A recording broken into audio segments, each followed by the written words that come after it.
비밀의 복음 5번째 시간입니다. 지금 바로 잡히지 않아도 괜찮다라는 제목으로 하나님 말씀 증거하겠습니다.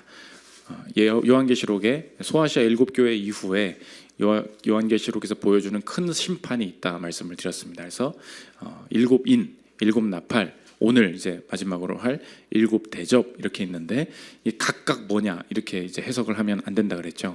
7인의 심판에 대한 것은 시간적 순서가 아니라 종류적 순서로 보여주는 것이다. 그래서 이 심판 전체가 보여주는 것은 예수님의 초림부터 예수님이 다시 오실 재림까지 반복적으로 나타나고 최종적으로도 나타날 우리의 삶의 신자와 불신자들 사이에 나타날 우리의 삶의 양상 속에 얼마나 많은 고난 또 이런 일들 심판의 전조들이 나타나는가, 그것들이 종류적으로 이런 일들이 벌어질 것이다 라는 것을 보여주는데, 그래서 공시적인 거죠. 같은 시간 초림과 재림 사이를 동시에 보는데 그 세 심판의 관점이 다르다 그랬습니다. 7인과 7나팔과 7 오늘 대접을 하는데 7인은 특별히 어떤 데 관점이 있다 그랬어요. 신자들이 어떤 일을 당하고 하나님이 그들이 이 제단 밑에서 언제 주님이 억울함을 풀어주시겠습니까? 할 때 하나님의 일하시는 그 신자들이 어떤 일을 당하게 되느냐, 그리고 이 7나팔에 대해서는 어떤 관점이라고 했어요.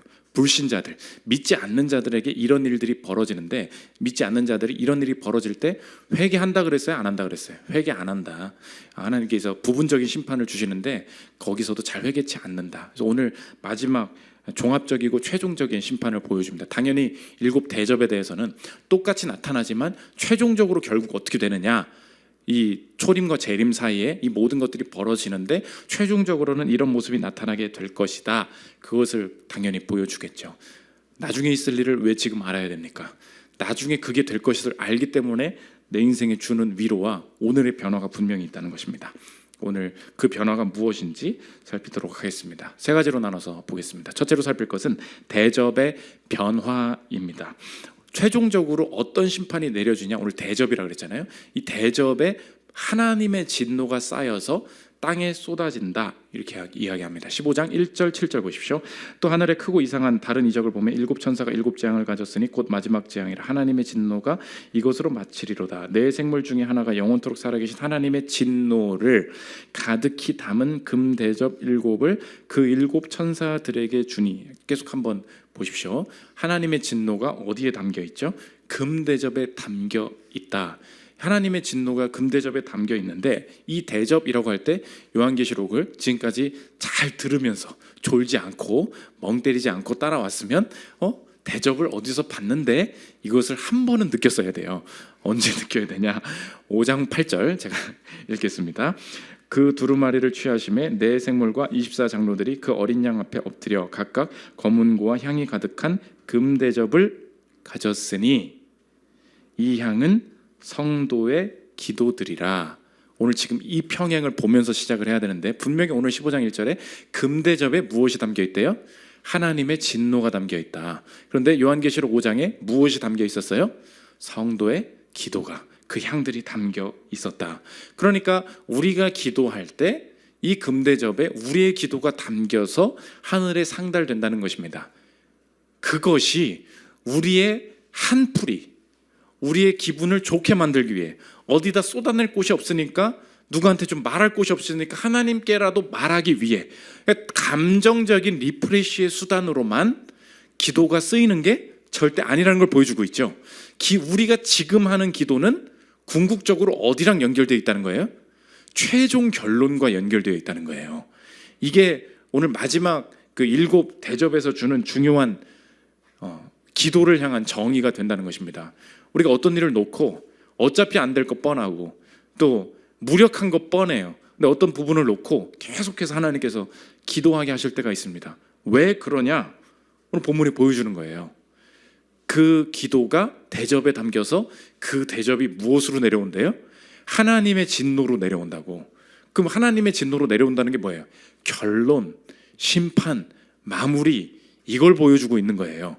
그러니까 오늘 내가 신자로서 예배는 드렸지만 기도하지 않고 있었어요. 그리고 그 부분에 어떤 특정한 영역에 있어서 다른 건 기도했지만 이건 기도하지 않고 있었어요. 근데 어느 날 하나님께서 기도를 시키세요. 그러면 내가 기도로 시작해봐야지 임과 동시에 그 기도는 무엇과 연결되어 있다는 거예요? 결론과 연결되어 있다는 거예요. 그래서 기도는 왜 위대한 일이냐? 결과를 하나님 앞에 맡기는 일이 되기 때문에 그렇습니다. 기도는 결론을 확신하는, 결론을 주님께 맡기는 일이 되기 때문에 내 인생에 중요한 일이 된다. 그래서 오늘 애매한 부분들이 있죠. 내가 그리고 결론 짓기는 내 인생이 너무 무력해. 어떡하냐? 기도라는 거예요. 그 기도가 대접의 심판으로 마무리 짓게 될 것이다. 그래서 오늘 하는 기도가 역사의 종말, 내 인생의 마무리까지, 이 가정, 우리 인생의 가정의 마무리까지 결론 지어지는 지금의 무시무시한 행위, 위대한 행위가 기도가 된다는 것입니다. 그래서 개별적으로 이제 그 심판이 시작되는데, 그 개별적으로 보면 어떤 특징이 나타나냐? 7 나팔을 보면 알 거예요. 7 나팔의 심판은 어땠습니까? 3분의 1이 불에 탔다. 기억나죠? 왜 3분의 1이라 그랬어요? 수치적으로 딱 3개 중에 하나 떼간다는 게 아니라 그랬죠. 부분적입니다. 아직 일시적입니다. 이렇게 얘기하는 거죠. 오늘 그게 안 나옵니다. 전방위적인 생명의 위협, 가만히 있을 거다, 견고할 거다라고 생각했던 인생의 생명줄들이 다 파괴되기 시작한다. 그것이 최종 심판의 특징이라는 거예요. 2절부터 한번 보십시오. 그 첫째 천사가 가서 그 대접을 땅에 쏟음에 짐승의 표를 받은 사람들과 그 우상에게 경배하는 자들에게 악하고 독한 종기가 나더라. 둘째 천사가 그 대접을 바다에 쏟음에 바다가 곧 죽은 자의 피같이 되니 바닷 가운데 모든 생물이 죽더라. 4절 셋째 천사가 그 대접을 강과 물 근원에 쏟음에 피가 되더라. 바다의 모든 생물이 죽는다. 강과 물 근원에 있는 것들이 다 강과 물 근원이 피가 된다. 오늘 이게 다 상징이라 그랬어요. 그래서 마지막에는 그냥 강이 피가 되는 거, 출애굽이랑 비슷하죠. 그 출애굽이랑 지금 비슷한 평행들이 이루어지고 있는 거잖아요. 그러니까 그러나 이거를 요것만 벌어진다, 이게 문자적으로 보면 안 된다 그랬죠. 상징이에요. 이런 영향들이 있는 일들이 벌어지게 될 것이다. 근데 오늘 여기는 3분의 1이 안 나와요. 바다에 있는 모든 생물이 죽을 거다. 강과 물 근원이 다 피가 되게 될 거다. 뭐예요? 전면전이에요. 전면적으로 모든 게 흔들리고 생명을 유지하지 못하게 된다. 그래서 하나님이 최종적으로 이 심판을 마무리하신다. 문제는 이 대접 심판이 그 믿지 않는 자들에게 부어지게 되는데, 왜 이것을 우리가 알 때 우리에게 소망이 되느냐? 우리에게는 더 이상, 핵심인데, 기다림이 없는 순간이 온다는 거예요. 우리 인생이 지금 맨날 한 주간 하는 게 뭐예요? 기다리죠. 내 여자친구가 언제 오나? 내 배우자는 언제 오나? 오매불망. 이게 우리 인생의 특징이잖아요. 오매불망. 언제 다시 내 코인이 오르나? 오매불망. 그냥 오매불망. 계속 기다려. 삼성전자가 언제 오르나? 그 모든 게 기다림이에요. 그래서 인생에서 결국은 해야 될 일, 될 때까지, 희망이 보일 때까지 기다리는 일. 근데 그럼 천국의 삶은 뭐냐? 우리가 기다리면서 주님을 맞이하지만 거기에는 중요한 우리 추가적인 게 있어요. 기다림이 더 이상 기다리지 않을 날이 온다는 거예요. 그래서 오늘 그 7 대접에 안 나오는 게 있어요. 예수님을 묘사할 때 꼭, 예수님 앞에 묘사할 때 꼭 요렇게 말했던 문구들 중에 마지막엔 딱 하나 빠져요. 그거 뭔지 찾아보십시오. 오늘 예수님을 묘사합니다. 16장 5절 보십시오. 내가 들으니 물을 차지한 천사가 이르되 전에도 계셨고 지금도 계신 거룩하신 이여 이렇게 심판하시니 의로우시도다. 여기 뭐가 빠졌는지 보십시오. 이전에 예수님에 대한 묘사입니다. 요한은 아시아에 있는 7 교회에 편지하노니 이제도 계시고 전에도 계셨고 장차 오실 이와 그의 보좌 앞에 있는 7 영과. 4장 8절도 보십시오. 거룩하다 거룩하다 거룩하다 주 하나님 곧 전능하신 이여 전에도 계셨고 이제도 계시고 장차 오실 이시라 하고.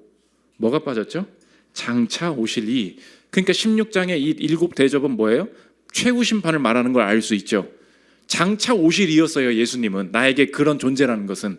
근데 그 심판이 벌어질 때 뭐래요? 장차 오실이가 아닌데 지금 여기 오셨는데? 그 얘기예요. 오셨다. 그러면 무슨 말입니까? 천국은 어떤 곳이에요? 더 이상 기다릴 게 없는 곳, 이게 천국이에요. 우리 인생의 소망이 무엇입니까? 언제까지 기다려? 기다리지 않을 날. 천국에 없는 게 뭐예요? 기다림이에요. 왜냐? 가장 좋은 것이 오늘 현재로 영원히 있기 때문에. 더 좋은 걸 기다리는 게 우리 인생이잖아요.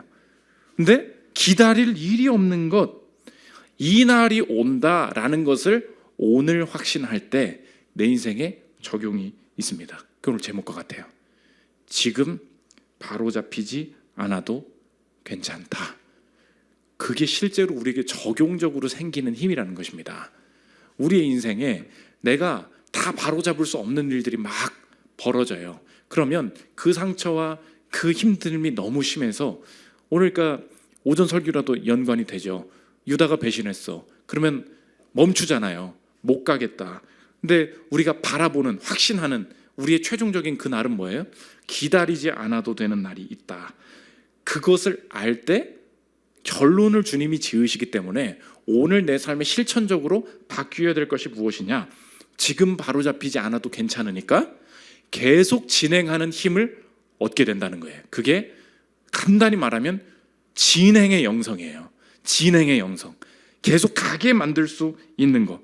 이해되지 않아. 다 확실하지 않아. 그런데 내게 주신 확실한 게 있어요. 그거 붙들고 가는 거예요. 우리 가정도 있잖아요. 가정도 내 삶도. 그러니까 사탄의 소리가 뭐냐? 이건 짚고 넘어가야 돼. 이게 사탄의 소리예요. 여러분, 아빠가 험한 말을 했죠. 그리고 자녀가 말도 안 되는 말을 입에 담았죠. 오늘 집에 가서 뭐 할 거예요? 내일 출근해서 뭐 할 거예요? 그 친구 그거 그렇게 행동한 거 요번엔 한번 짚고 넘어가 줘야 될 때가 된 것 같아. 그게 보통은 마귀의 소리일 때가 많습니다. 그거 짚잖아요? 짚는 순간 영혼의 관계가 깨지는 경우가 있어요. 근데 이상해요. 바로 잡아야 미래가 바로 잡힐 것 같을 때가 있단 말이에요. 근데 내가 맨날 말하잖아요. 엄마가 나를 그런 식으로 바로 잡았냐고. 한번 기억해 보십시오. 내 인생이 자녀를 계속해서 짚고 넘어가면서 우리가 아이를 키운 게 아니에요. 실컷 싸우고 다음 날은 뭐해? 또 아침밥 차리는 거야. 이거 잠깐 밥 먹기 전에 그 숟가락 내려놔봐. 한마디 하고. 이러는 집에서 뭔가 늘 율법적인 게 나오잖아요. 어떻게 해요? 짚고 넘어가겠다? 아니에요. 적용이 그거예요. 그냥 가는 거예요. 그냥 앞으로 계속 하는 거. 이게 바로 잡히지 않을 때까지는 이걸 하지 않을 거야. 이 조건이 있죠. 그게 인간적입니다. 오늘 뭐 배우자 문제가 해결되기 전까지는 여기에 기쁨이 없을 거야. 이런 거 있잖아요. 제일 멋없는 사람이 그거예요. 특정한 문제가 해결되지 않았기 때문에 여기서 지금 하나님께서 주시고 계신 즐거움을 일부러 안 누려. 진짜 재밌게 살 수 있거든요. 근데 가난해도 잘 살 수 있거든요. 싱글로서 아직 뭐 결혼하지 않아서 잘 살 수 있거든요. 애가 안 생긴데 애 낳지 않을 때에도 할 수 있는 게 있거든요. 그 안 되는 것 때문에 다 쥐고 있어. 그렇지 않아요. 내게 주신 이 상황에서 진행할 수 있는 게 무엇이냐? 계속 가는 거예요. 그게 우리의 인생의 중요한 영성이 된다는 것입니다. 그래서 대접의 변화, 내가 기도하기만 하면 이 결론 지어질 게 정해져 있다.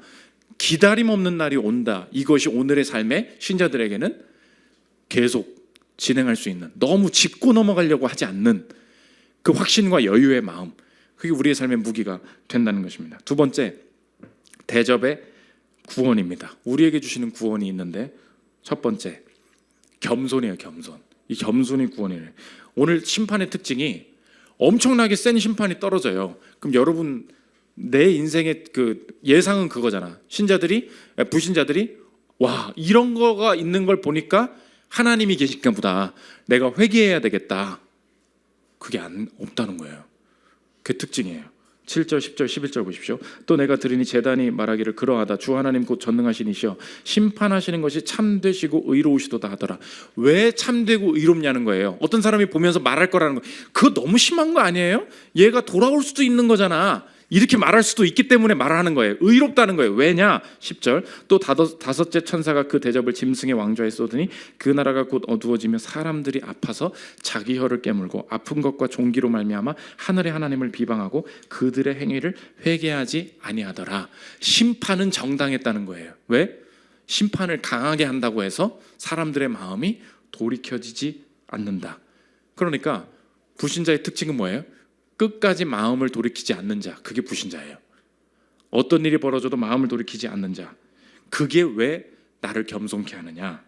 오늘 저와 여러분의 마음이 주님께 반응하는 것은 환경이 이렇게 이렇게 생겼기 때문에 마땅히 내가 깨닫고 내가 겸손해지는 게 절대 아니라는 거예요.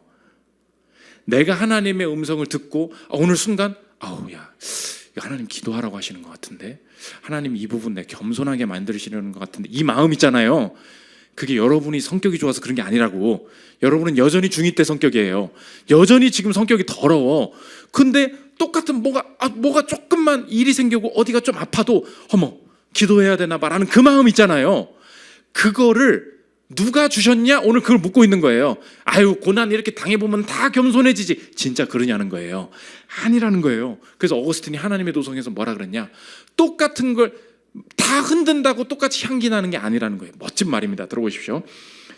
우리는 고난당하는 자의 본성이 중요하지 고난의 본성이 문제되는 것이 아님을 알 수 있다. 이거 멋있습니다. 들어보십시오.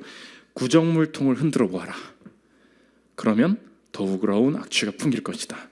이제 향료를 흔들어 보아라. 똑같은 동작이지만 이때에는 향기로운 내음이 솟아오를 것이다.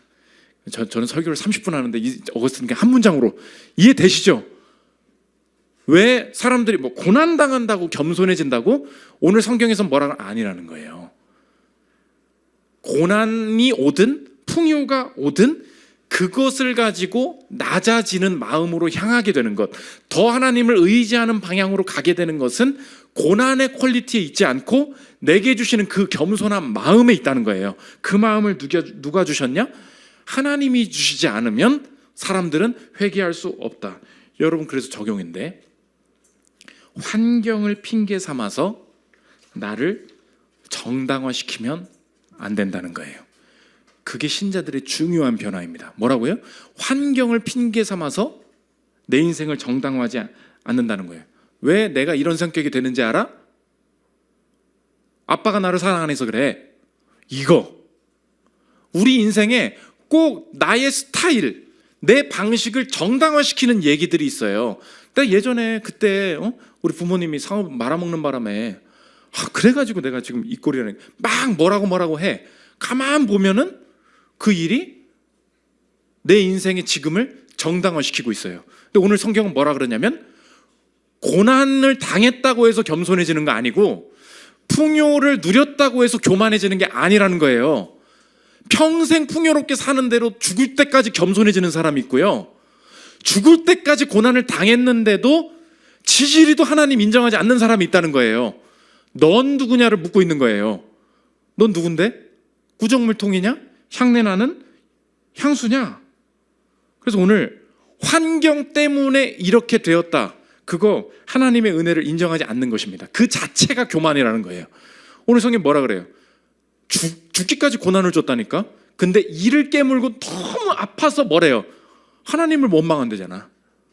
오늘 이게 극단의 모습이지만 여러분의 모습 아닙니까? 뭐 부모가 뭘 어쨌대, 부모가 너무 화를 많이 내는 사람이어가지고 내가 힘들었다고.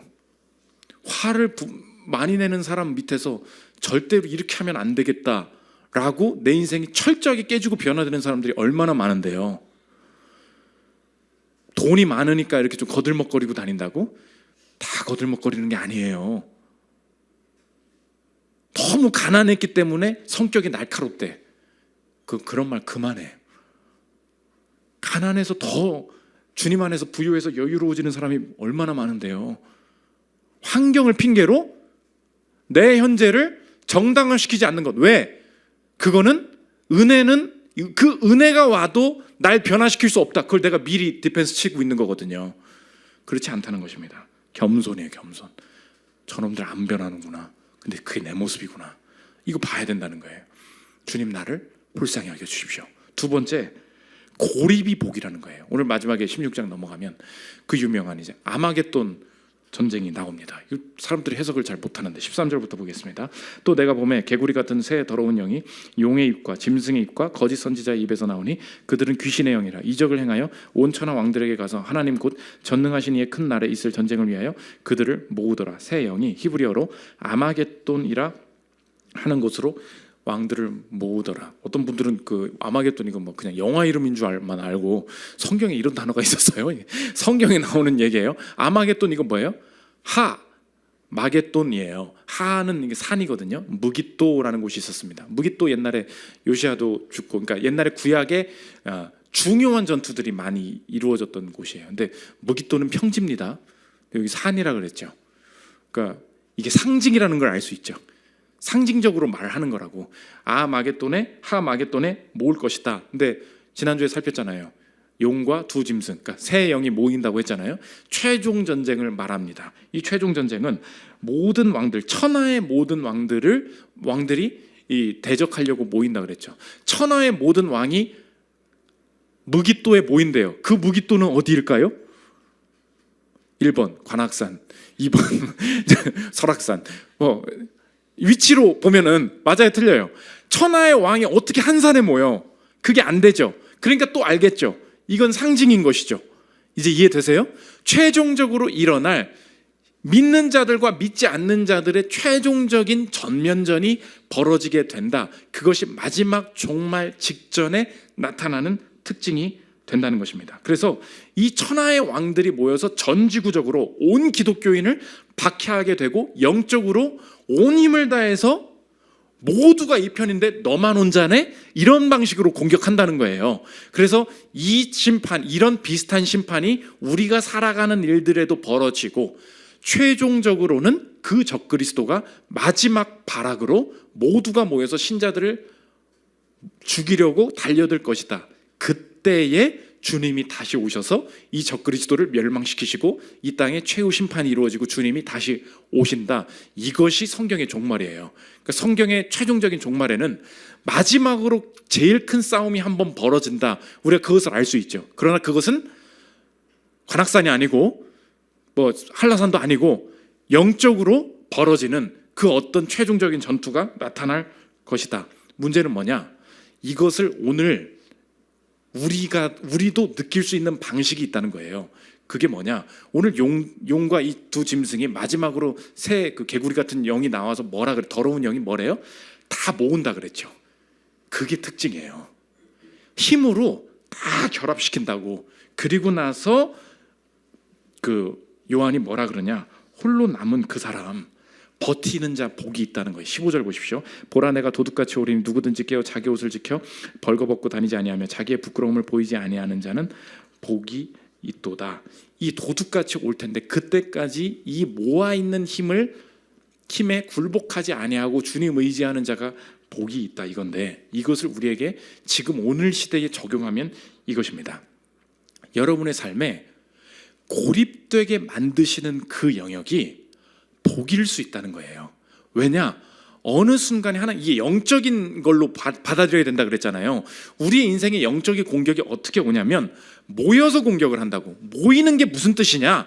집단적으로 우리 집에 찾아가지고 막 그게 아니고, 이 시대 사람들은 다 이렇게 하던데, 우리 회사 사람 다 이렇게 하는데 너만 그거 할 거야? 이렇게 말한다고요.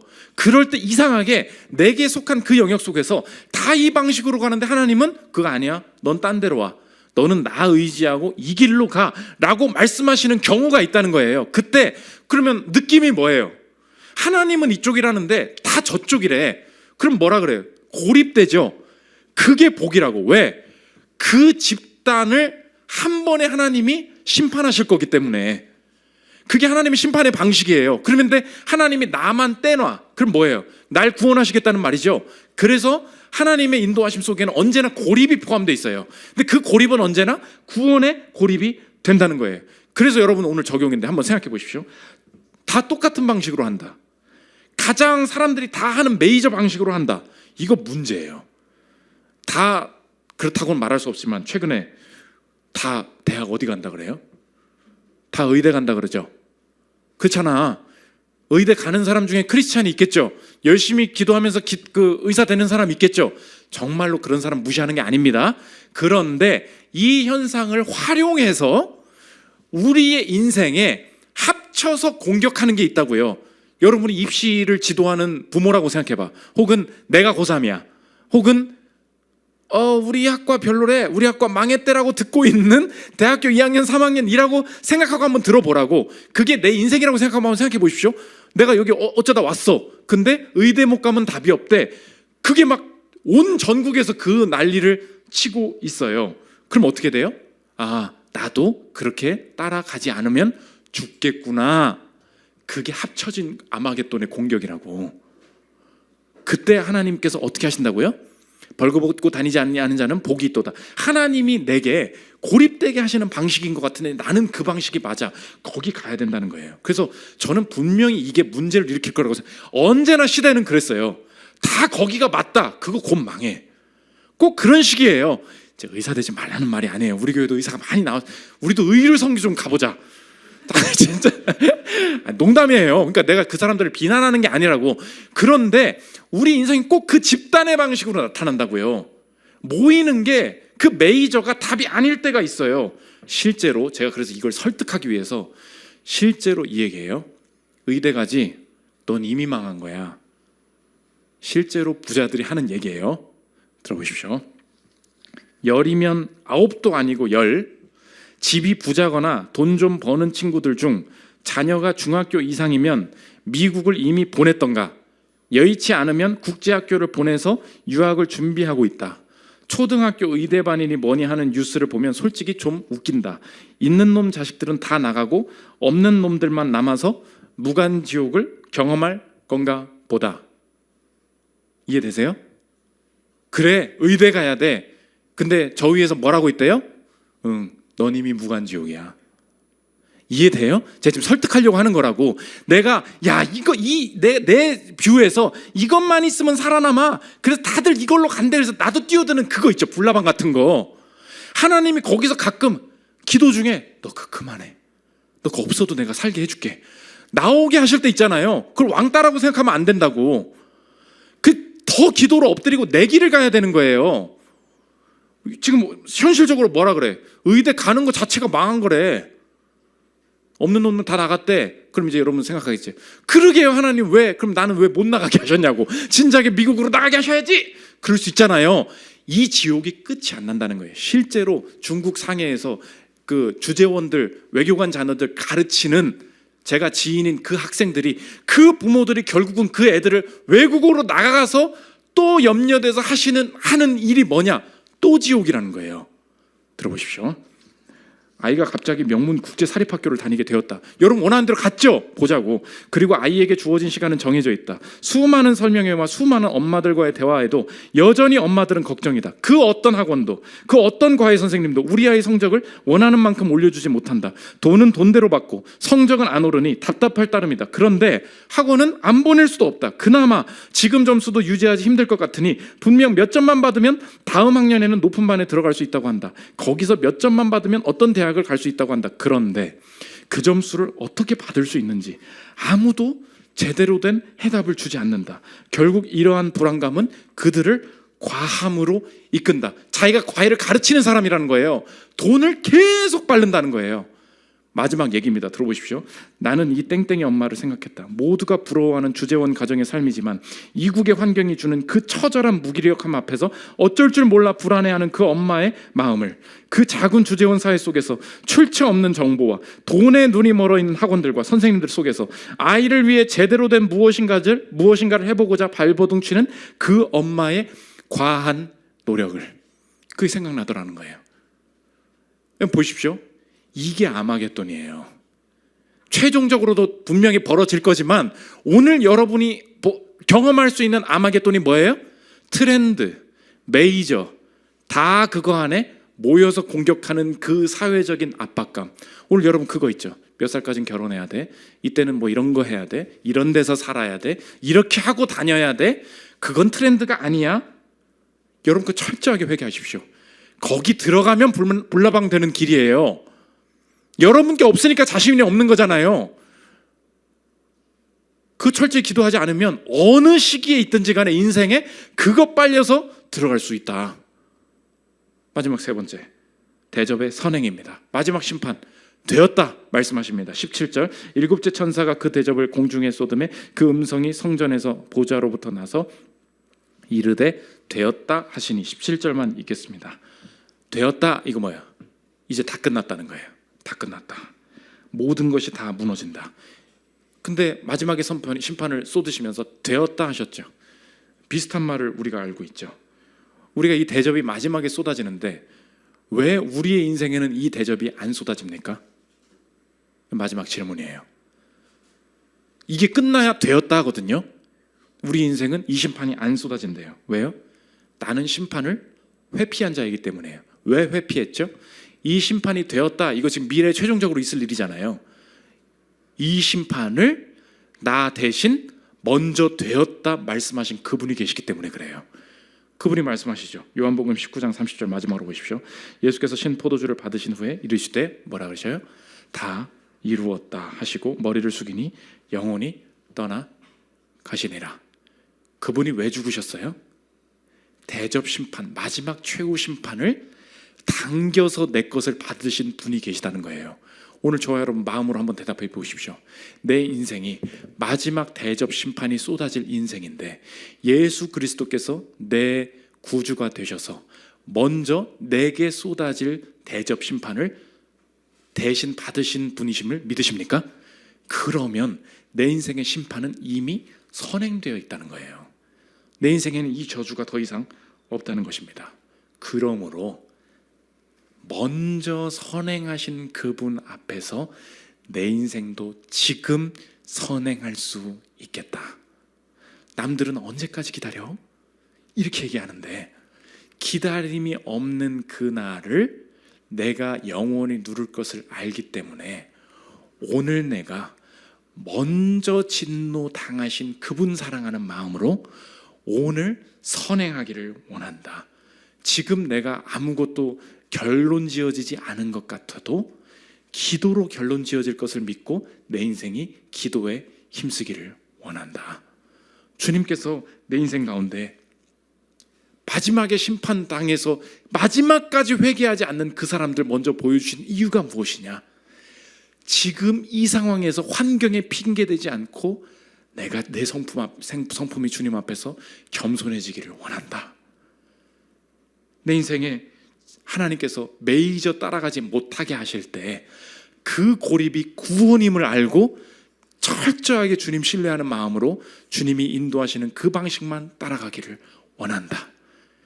선행에서 진노받으신 그분 앞에서 먼저 주의 말씀 따름으로 영광 돌리는, 기다리는 삶, 인내하는 삶, 겸손한 삶 살아가서 주님께 영광 돌리는 저 여러분들 되시기를 기도합니다. 우리 찬양하고 기도하는 시간 갖도록 하겠습니다.